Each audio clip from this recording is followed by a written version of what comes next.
بسم اللہ الرحمن الرحیم۔ السلام علیکم۔ یہ کاشانۂ بصیرت کا چینل ہے اور آپ جو کتاب سماعت فرما رہے ہیں اس کا نام ہے سخن، استاد شہید مرتضیٰ مطہری کی لکھی ہوئی، پارٹ نمبر 22۔ نہج البلاغہ کے معروف شاعر ابن ابی الحدید لکھتے ہیں کہ حضرت عثمان کے قتل کے بعد لوگ مسجد میں جمع ہوئے کہ دیکھیں خلافت کس کو ملتی ہے۔ چونکہ لوگوں کا رجحان حضرت علی علیہ السلام کے سوا اور کسی اور کی طرف نہیں تھا، چند لوگوں نے باقاعدہ تقریریں کر کے حضرت علی علیہ السلام کی شخصیت اور ان کی سابقہ اسلامی خدمات کا تذکرہ کیا۔ اس پر لوگ حضرت علی علیہ السلام کی بیعت کے لیے امنڈ پڑے۔ اس وقت آپ نے فرمایا، مجھے چھوڑ دو اور کسی اور کو خلیفہ بنا لو، کیونکہ حالات کچھ ایسے ویسے ہی ہیں۔ اور دوسری بات یہ ہے کہ میں ان لوگوں میں سے نہیں ہوں کہ جس بات کو میں حق سمجھتا ہوں اس سے ذرہ برابر بھی انحراف نہیں کروں گا۔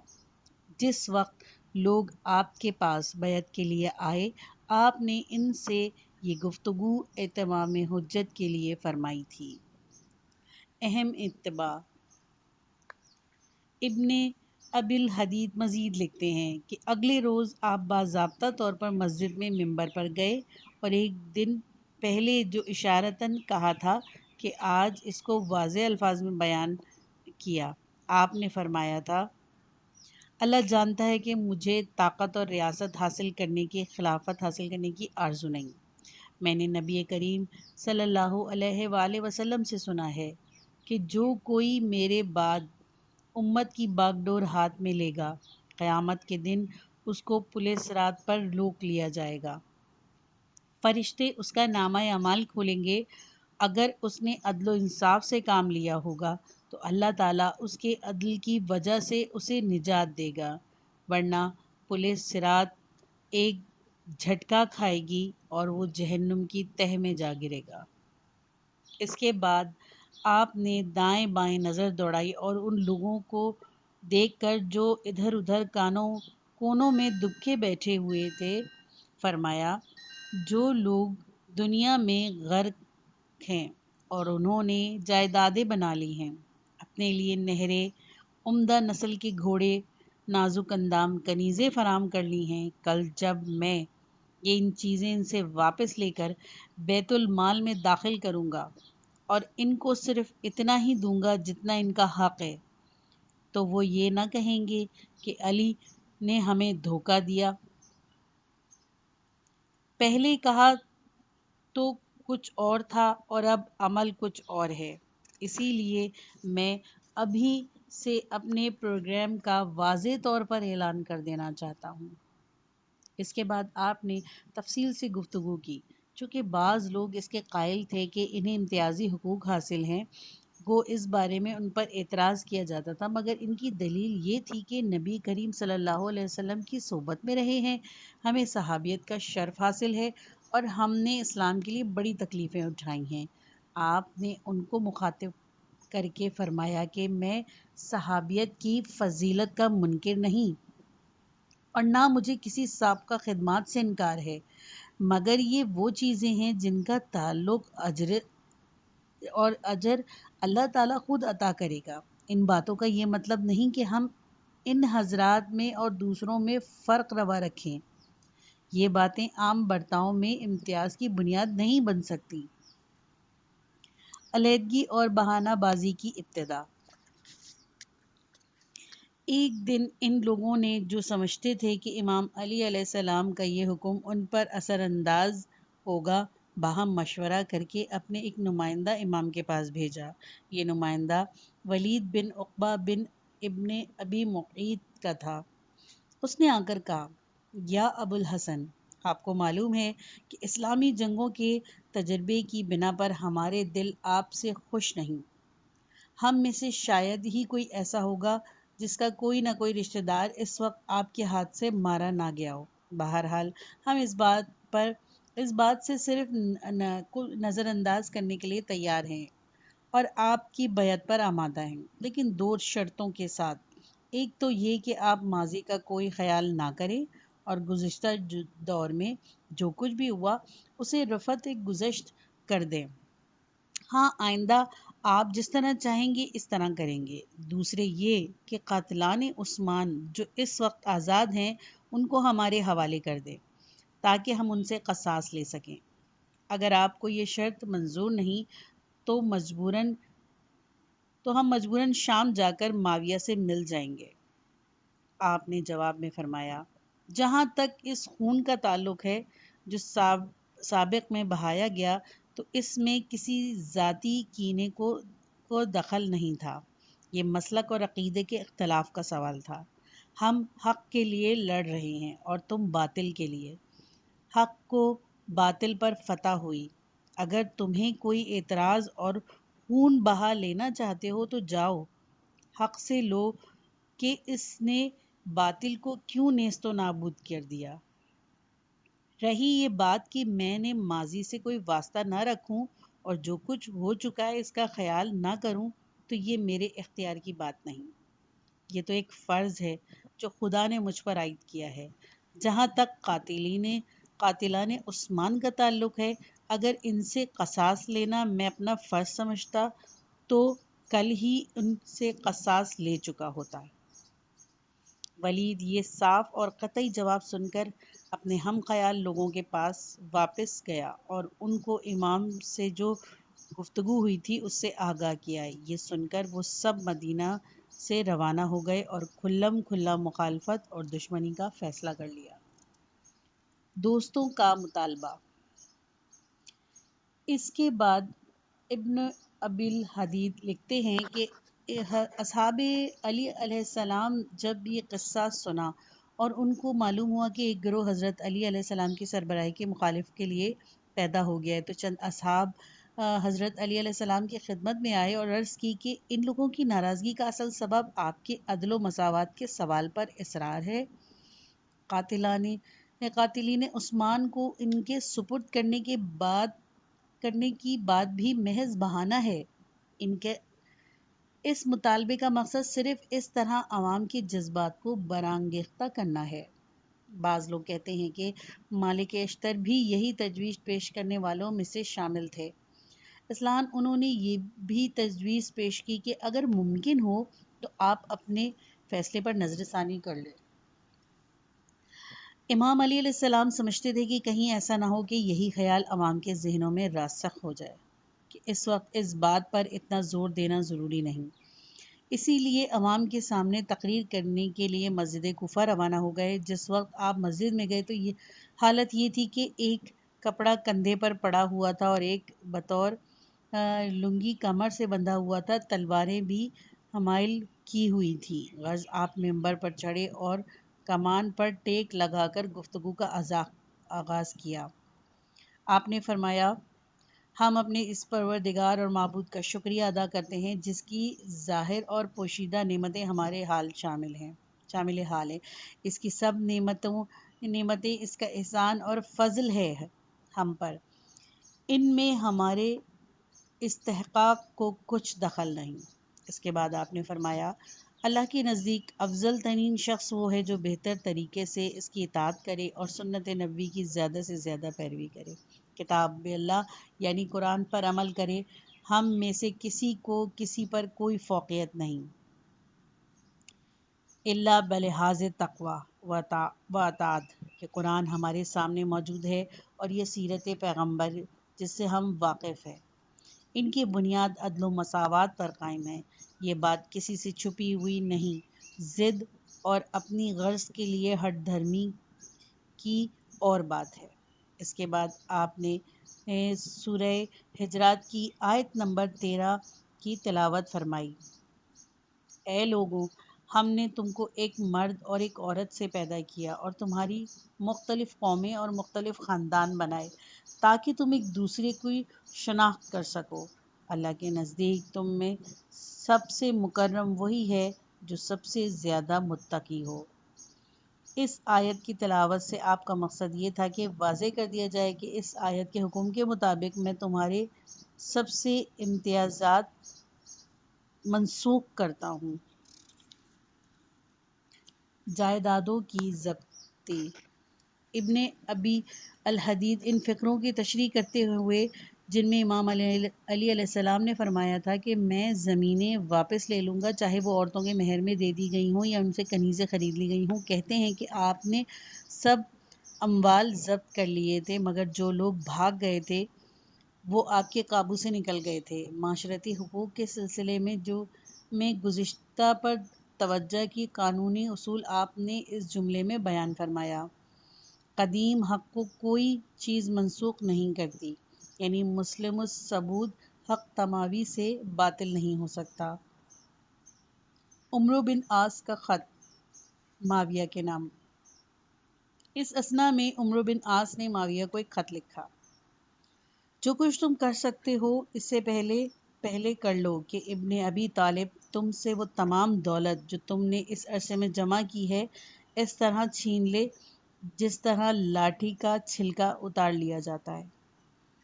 آپ کا عدل و انصاف کس طرح آپ کے قتل پر متنج ہوا۔ یہ جو کہا جاتا ہے کہ آپ انصاف میں شدت برتنے کی وجہ سے قتل ہوئے، اس کے معنی یہی ہیں جو میں نے عرض کیے۔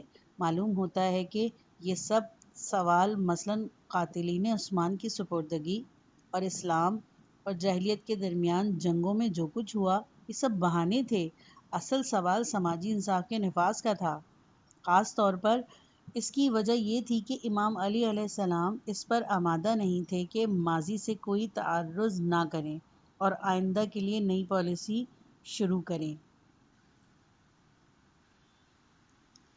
علی اور منصب خلافت سے فائدہ اٹھانے کی کوشش۔ اس گفتگو کے آخر میں امام علی علیہ السلام کی شخصی زندگی اور اس سختی کے بارے میں کچھ عرض کر دوں جو وہ اپنے اوپر روا رکھتے تھے۔ امام علی علیہ السلام اس کے لیے کسی طرح تیار نہیں تھے کہ وہ خود یا ان کے متعلقین اور اصحاب میں سے کوئی خلافت کے نام پر کوئی غلط فائدہ اٹھا سکے۔ کبھی ایسا ہوتا کہ غلط فائدہ اٹھانے کا سوال ہی نہیں ہوتا تھا، صرف خلیفہ سے رعایت اور اس کے لحاظ سے کی ہوئی بات ہوتی تھی۔ مگر جہاں تک امام علیہ السلام کا تعلق ہے، دوسرے ان کا لحاظ کرتے تھے مگر وہ خود اپنے آپ کو کسی نہ کسی پر ترجیح نہیں دیتے تھے، نہ کسی مراد کے قائل تھے۔ اگر کوئی چیز خریدنے بازار جاتے تو کوشش کرتے کہ کسی ایسے شخص کو ڈھونڈ نکالیں جو ان کو پہچانتا نہ ہو، کیونکہ یہ خلیفہ ہیں، تاکہ ایسا نہ ہو کہ وہ کوئی رعایت کرے اور ان کے اور دوسروں کے درمیان کوئی امتیاز کرے۔ وہ اپنے منصب سے اتنا سا فائدہ اٹھانے کے لیے بھی تیار نہیں تھے۔ جو شخص اپنے فرائض کا حق انجام دینا اور اپنے منصب سے فائدہ اٹھانا نہ چاہتا، اس کی نظر میں منصب کی کوئی امتیازی حق نہیں ہوتا بلکہ ایک فرض ہوتا ہے۔ بظاہر حق اور فرض میں فرق ہے۔ حق کا مطلب ہے فائدہ اور منفعت، اور فرض کے معنی ہے کام اور ذمہ داری۔ اگر ہم سماجی منصوبوں سے بیجا فائدے کا عنصر خارج کر دیں تو پھر ہم دیکھیں گے کہ ہم انہیں حق کا نام نہیں دے سکتے، البتہ انہیں فرض کہنا صحیح ہوگا۔ اگر ہم کسی منصب کے متعلق گفتگو کرتے ہوئے یہ کہیں کہ اس منصب میں فلاں فلاں فلاں کام شامل ہیں یا نہیں، تو ہم یہ کہیں گے کہ اس منصب کے فرائض میں وہ امور شامل ہیں یا نہیں۔ یوں نہیں کہیں گے کہ یہ حق ان امور پر حاوی ہے یا نہیں، کیونکہ اس طرح سوال کی صورت ہی بدل جاتی ہے۔ اس وجہ سے ہم مثلاً ایک سپاہی کا فرض کہتے ہیں، سپاہی کا حق نہیں کہتے۔ اگر منصب سے بیجا فائدہ نہ اٹھایا جائے اور دیانتداری سے کام نہ لیا جائے تو معلوم ہوتا ہے کہ تمام مناصب فرائض ہیں اور حقوق نہیں ہیں۔ امام علی علیہ السلام کے لیے جو خلافت سے بیجا فائدہ اٹھانا نہیں چاہتے تھے، خلافت و حکومت فرض تھے نہ کہ امتیازی حقوق۔ لیکن اگر فرض سے ناجائز فائدہ اٹھانا ہی مقصود ہو تو پھر ہر کام کا غلط نام حق رکھا جا سکتا تھا۔ مثلاً نماز جو سر فرض ہے، اگر اس سے بیجا فائدہ اٹھایا جائے تو ایسے نفع پرست شخص کے لیے نماز پڑھانا یا جماعت کی امامت کرنا بھی فرض کی بجائے حق بن جائے گا۔ ممکن ہے سب سے بڑا حق ہی بن جائے، مگر حقیقت تو یہ نہیں ہے۔ جب ہم دیکھتے ہیں کہ امام علی علیہ السلام اپنے منصب سے اتنا فائدہ اٹھانے پر بھی آمادہ نہیں کہ جب کوئی چیز خریدنے جائیں تو کسی ایسے شخص سے خریدیں جو ان کو پہچانتا نہ ہو، لیکن کیونکہ انہیں اندیشہ تھا کہ کہیں ایسا نہ ہو کہ وہ مقام خلافت کے احترام میں کم نرخ پر دے دے، تو ہمیں یہ کہنا پڑتا تھا کہ خلافت بھی فرض ہے، حق نہیں، بلکہ فرض سے بھی بڑھ کے ایک مشقت ہے۔ گرمی کے دنوں میں امام علیہ السلام دارالامارات سے باہر آ کر سائے میں اس لیے بیٹھا کرتے تھے کہ کہیں کوئی سائل یا فریادی گرمی میں ان تک بازیابی حاصل نہ کر سکے۔ یہ تھی وہ تکلیف اور مشقت جو انہیں اپنے فرض کی انجام دہی میں اٹھانی پڑتی تھی۔ ایک خط میں امام علی علیہ السلام قسم بن عباس کو، جو ان کی طرف سے حجاز کی والی تھے، لکھتے تھے: صبح و شام کچھ وقت رعایا کی شکایت سننے کے لیے مقرر کر دو اور ان کے سوالات کا بذات خود جواب دو۔ نادانوں اور گمراہوں کو راہ راست پر لانے کی کوشش کرو اور دانشمند لوگوں سے رابطہ قائم رکھو۔ تمہارے اور عوام کے درمیان خود تمہاری زبان کے سوا درمیانی واسطہ نہیں ہونا چاہیے، اور نہ تمہارے چہرے کے علاوہ کوئی حاجب اور دربان یعنی عوام میں سے خود براہ راست بات کرو اور انہیں بلا روک ٹوک اپنے پاس آنے دو۔ آپ نے والی مصر کے مالک بن اشتر کو لکھا: ضرورت مندوں کے لیے کچھ وقت مخصوص کر دو اور بذات خود ان کی تکالیف سنو۔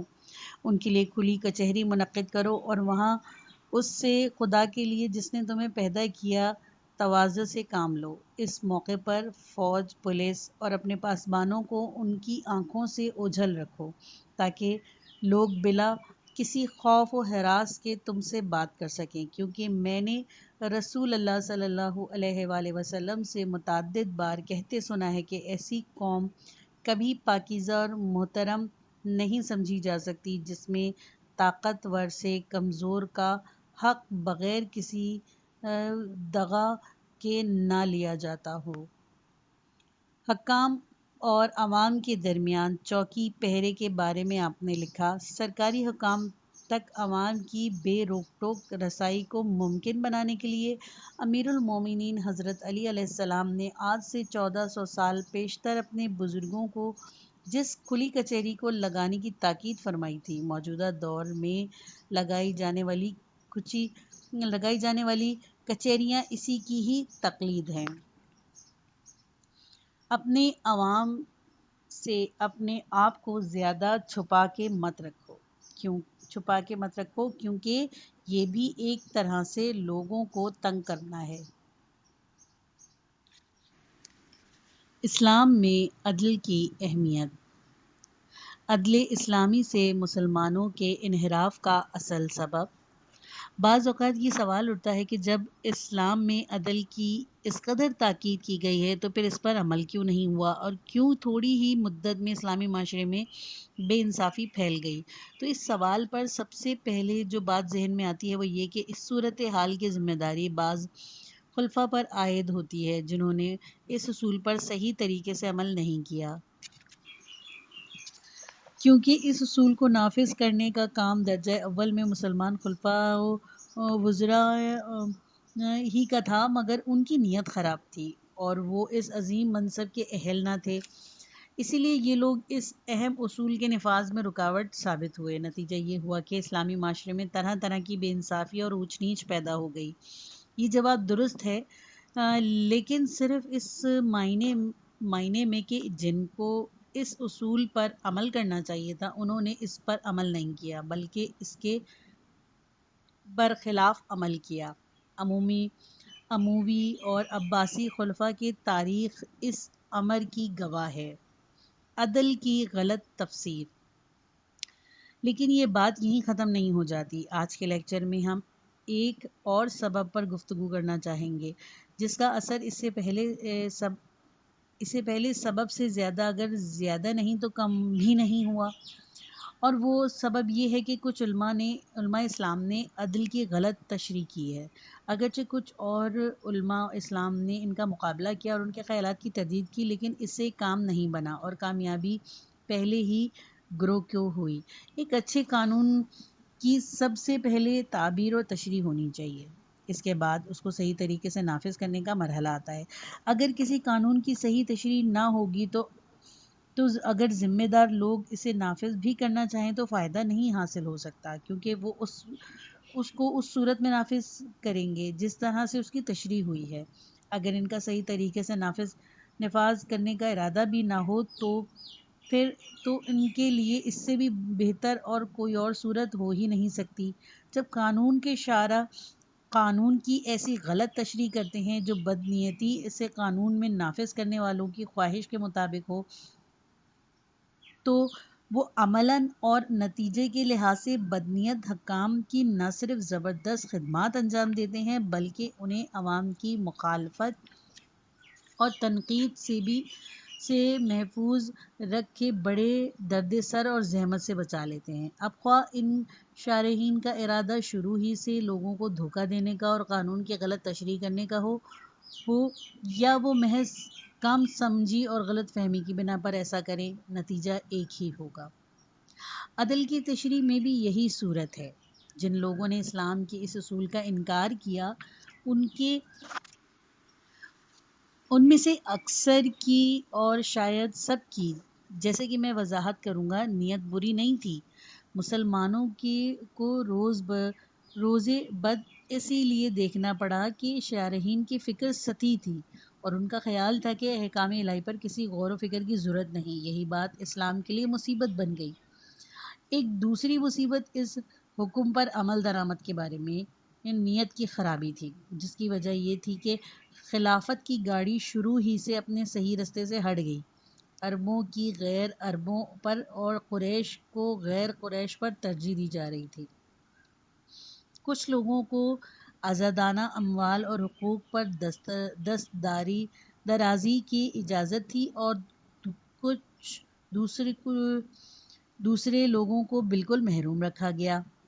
امام علی علیہ السلام نے اپنے دور خلافت کا بیشتر وقت اسی کجروی کا مقابلہ کرنے میں گزار دیا اور یہی چیز ان کی شہادت کا سبب بنی۔ معاویہ اور دوسرے خلفاء کے دور خلافت میں اس کجروی نے اور بھی شدت اختیار کر لی۔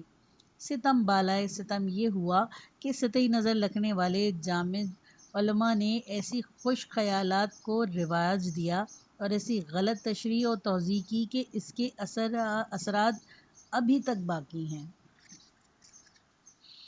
اس جھگڑے کی جڑ علم کلام میں ہے۔ یہ سماجی اصول علم کلام کے مسئلہ کیسے بن گیا؟ اس کی توضیح یہ ہے کہ علم کلام پہلی صدی کے نصف دوم میں وجود میں آیا، جب لوگوں نے اصول دین اور توحید صفات الہی اور تکلیف و آخرت سے متعلق بحثیں شروع کی۔ انہی لوگوں کا نام متکلمین پڑا۔ ان لوگوں کو متکلمین کیوں کہا گیا، اس کی مورخین نے مختلف وجوہ بیان کی ہیں۔ بعض نے کہا ہے کہ وجہ یہ تھی کہ اہم ترین مسئلہ جس پر مدتوں سے بحث رہی، قرآن مجید کی حادث یا قدیم ہونے کا مسئلہ تھا۔ قرآن مجید چونکہ کلام اللہ ہے اسی لیے یہ لوگ متکلمین کہلائے۔ کچھ کا خیال ہے کہ ان لوگوں نے خود ہی اپنے فن کا نام کلام رکھا۔ اس کا نام کا انتخاب منطق کے مقابلے میں کیا گیا، جس کا ان دنوں تازہ رواج ہوا تھا۔ یہ لوگ منطق کے ہم معنی کوئی نام چاہتے تھے۔ چونکہ منطق کے معنی ہی نطق یعنی بولنا ہے، اسی لیے کلام نام منتخب کیا گیا جس کے معنی ہیں بات۔ بعض کہتے ہیں کہ چونکہ یہ لوگ بحث و مباحثہ بہت کرتے تھے اسی لیے متکلمین کہلائے۔ بہرحال ایک ایسا گروہ پیدا ہو گیا تھا۔ عدل الہی، ایک مسئلہ جو علم الکلام میں زیر بحث آیا وہ عدل الہی کے سوال کا تھا۔ اللہ تعالیٰ عادل ہے یا نہیں؟ اس مسئلے نے بڑی اہمیت اختیار کر لی اور اس سے بہت سے ضمنی سوال پیدا ہو گئے جن کا سلسلہ معاشرتی انصاف تک پہنچ گیا، جو اس وقت ہمارا موضوع بحث ہے۔ یہ مسئلہ کلام اللہ کے حدوث و قدوم سے بھی زیادہ اہم بن گیا، حالانکہ حدوث و قدوم کے مسئلے کے سلسلے میں بڑے فتنے برپا ہوئے تھے اور کتنی ہی جانیں تلف ہو گئی تھیں۔ عدل الہی کے مسئلے پر متکلمین دو گروہوں میں بڑھ گئے، ایک عدلیہ، دوسرے غیر عدلیہ، یعنی ایک اصول عدل کا طرفدار اور دوسرا اس کا منکر۔ شیعہ متکلمین عام طور پر عدلیہ یعنی عدل الہی کے اصول کے قائل تھے۔ اسی لیے زمانہ قدیم سے یہ رواج ہے کہ شیعہ کہتے ہیں کہ اصول دین 5 ہیں: توحید، عدل، نبوت، امامت اور قیامت، یعنی شیعہ نقطۂ نگاہ سے اسلام کے 5 اصول ہیں۔ عدل الہی سے متعلق 2 سوال زیر بحث آئے۔ ایک تو یہ کہ کیا اس تمام عالم کی تخلیق جس میں آسمان و زمین، جمادات، نباتات، حیوانات، دنیا اور آخرت سب شامل ہیں، عدل و انصاف کے اصول پر ہوئی ہے؟ تکوینی نظام میں کسی موجود پر کوئی ظلم تو نہیں ہوتا اور یہ عالم انصاف کی بنیاد پر قائم ہے؟ یا بالعدل قامت السماوات والارض، یا صورت یہ ہے کہ اللہ تعالیٰ اپنے ارادہ اور معیشت میں مختار و مطلق ہے، کوئی چیز اس کے ارادے کو محدود نہیں کر سکتی، وہ فعال لما یرید ہے، اس کی تخلیق کسی معیار اور قاعدے کی پابند نہیں ہو سکتی، اور وہ جو کچھ کرے وہی عدل ہے، یہ نہیں کہ وہ صرف وہی کرتا ہے جو مقتضائے عدل ہو۔ اس سوال کے جواب میں کہ اللہ تعالیٰ نے روز قیامت معیار عدل کے مطابق جزا و سزا دے گا اور کسی حساب اور قاعدے کے مطابق ایک کو بہشت میں اور دوسرے کو دوزخ میں بھیج دے گا۔ یہ لوگ کہتے ہیں کہ بات یہ نہیں ہے، کوئی قانون، کوئی قاعدہ اللہ تعالیٰ کے کسی فعل پر روک ٹوک نہیں لگا سکتا، تمام آئین و قوانین خود اس کے فعل و امر کے تابع ہیں، عدل و ظلم بھی اس کے فعل کے تابع ہیں۔ اگر وہ مطیع کو جہنم میں اور عاصی کو جنت میں بھیج دے، جب بھی وہ جو کچھ کرے گا وہ عدل ہے، اس کا ارادہ اور اس کا فعل کسی معیار کے تابع اور کسی قانون کا پابند نہیں، سب قوانین اور سب معیار اس کے ارادے کے تابع ہیں۔ اس سوال کا تعلق تو اس بات سے تھا کہ کیا عدل کا اصول کا اطلاق تخلیق کائنات اور نظام عالم پر بھی ہوتا ہے یا نہیں، اور کیا نظام عالم میں معیار عدل پر قائم ہے یا نہیں۔ دوسرے سوال کا تعلق شریعت کے نظام اور دینی تعلیمات سے ہے۔ سوال یہ کہ احکام الہی جو حضرت نبی کریم صلی اللہ علیہ وآلہ وسلم کے توسط سے نازل ہوئے اور جن کو شریعت اور اسلامی قانون کہا جاتا ہے، ان کی کیا صورت ہوگی؟ آیا شریعت کا نظام معیار عدل کے تابع ہے یا نہیں؟ کیا یہ نظام مبنی بر انصاف ہے یا نہیں؟ ہر حکم میں واقعی کوئی مصلحت پوشیدہ ہے کہ ایسا نہیں؟ جب ہم اسلام کے قوانین شریعت پر نظر دوڑاتے ہیں تو ہم دیکھتے ہیں کہ کچھ چیزیں حلال اور جائز اور کچھ واجب ہیں، اس کے برخلاف کچھ چیزیں حرام اور ممنوع ہیں۔ راست بازی اور دیانتداری کا حکم دیا گیا، جھوٹ اور خیانت اور ظلم سے منع کیا گیا۔ اس میں تو کوئی شک نہیں کہ اس وقت تو صورت یہی ہے کہ جس کام کا حکم دیا گیا وہ اچھا اور جس کام سے منع کیا گیا وہ برا، لیکن کیا جو کام اچھا ہے وہ ہمیشہ ہی سے اچھا تھا اور جو برا ہے وہ ہمیشہ ہی سے برا تھا؟ اور اسی لیے اسلام نے اس کا حکم دیا اور اس سے منع کیا، یا چونکہ اسلام نے کا ایک حکم دیا اسی لیے وہ اچھا ہو گیا اور دوسرے سے منع کیا اس لیے وہ برا ہو گیا؟ اگر اسلام نے جھوٹ، خیانت اور ظلم کا حکم دیا ہوتا تو یہ کیا اچھے ہو جاتے، اور راست بازی، دیانتداری، انصاف سے منع کیا ہوتا تو یہ کام برے ہو جاتے؟ شارع اسلام نے ہدایت کی ہے کہ بہی حلال ہے اور سود حرام، اس میں شک نہیں کہ اب بہی اچھی چیز ہے اور سود بری چیز، لیکن کیا بہی بالذات اچھی ہے اور انسانیت کے لیے مفید ہے اور اس لیے اسلام نے اس کو جائز قرار دیا، اور کیا سود بالذات بری چیز ہے اور انسانی معاشرے کے لیے نقصان دہ ہے، اسی لیے اسلام نے اس کو حرام قرار دیا۔ سورہ بقرہ آیت نمبر 275۔ جو لوگ سود کھاتے ہیں وہ نہیں کھڑے ہوں گے قیامت میں مگر جس طرح کھڑا ہوتا ہے وہ شخص جس کو شیطان خپتی بنا دے لپٹ کر۔ یا اس کے برعکس یہ صورت ہے کہ بئی کو چونکہ اسلام نے جائز قرار دیا اسی لیے وہ اچھی ہو گئی، اور چونکہ سود کو حرام قرار دیا اس لیے وہ برا ہو گیا؟